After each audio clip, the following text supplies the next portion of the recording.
Leadership, a characteristic that develops throughout a person's lifetime that is influenced by social, economic, situational, and environmental factors.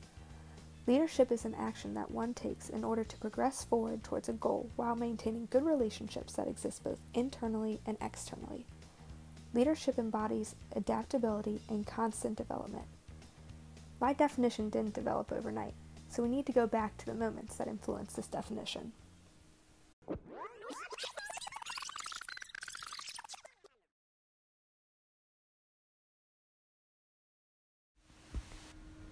My definition of leadership began at a young age. Most of my adolescent leadership influence came from my father. He taught me the importance of patience and adaptability. His contributions to my current leadership are consistent with trait theory and one of the 5 practices of extraordinary leadership. Be who you want other people to be and encourage the heart. He would always say, "Sam, do what you feel is right, but remember that people are always looking to you for guidance." And he would let me make my mistakes in order to learn valuable lessons, but he would always be there to catch me if I failed and then urge me to try again. Challenging those I lead to be their best possible self weighs significantly into my leadership style.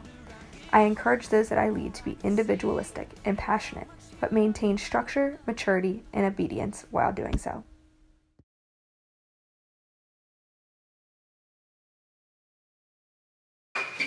Break it and shout. Ready? Go! As I continued to progress into my early childhood years, I took up karate.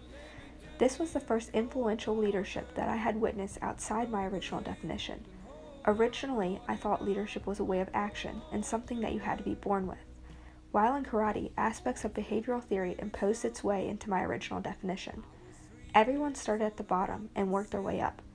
Rank was earned based on specific behaviors that differentiated high rank from lower ranks. After 7 years of training, I was able to obtain a high-ranking position based solely on my behavioral growth and maturation, just like this little boy. Except I don't think he'll be leading anyone anytime soon.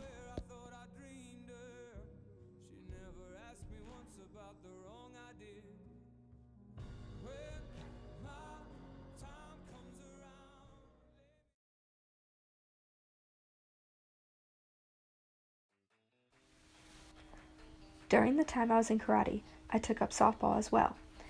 Throughout these 11 years of playing, I cycled through several coaches. Some of them were effective, and some of them were not. My first coach emphasized teaching and learning, but he dwelled on perfection and prioritized greatness over enjoyment. While my team and I were young, this leadership style was suitable. But as time progressed, little was left to learn, and our motivation for playing shifted from perfecting skills to the enjoyment of the game. Unfortunately, my coach was never able to adapt to our development.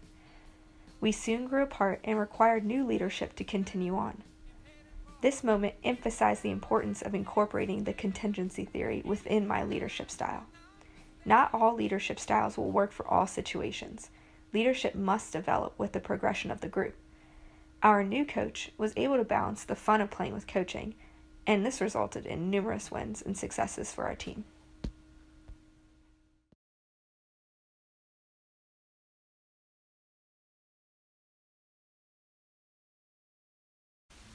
From 2011 to 2014, I assumed my first leadership role with the varsity wrestling team.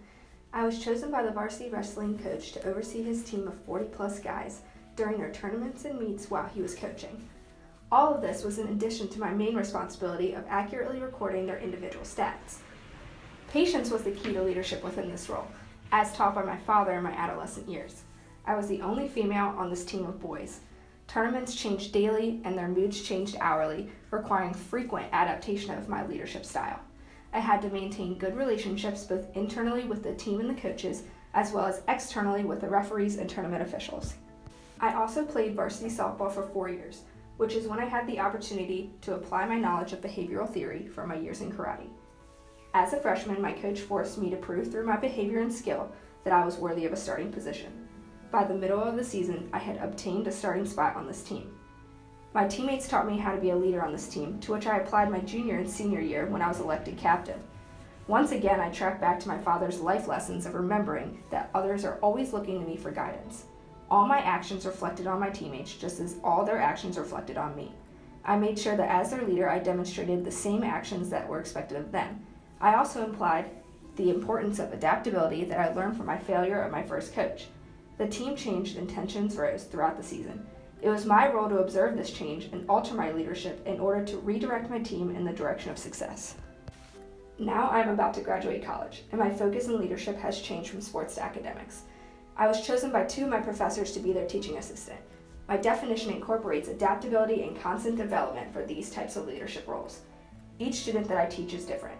A successful leader is one who has the capability to adjust for the needs of each member and encourage success amongst the entirety of the group. I will admit, I wasn't great at this at first, but now I've developed and learned from my students how I can adapt in order to be a successful leader in each situation. My last and final leadership role has probably taught me the most about myself. All characteristics of leadership come into play while I'm in this leadership role. I train new hires by incorporating the philosophy of my father: encourage the heart, but don't be soft. I progressed through rank and earned my role in this position after significant time was spent in lower positions, just like I learned from behavioral theory during karate.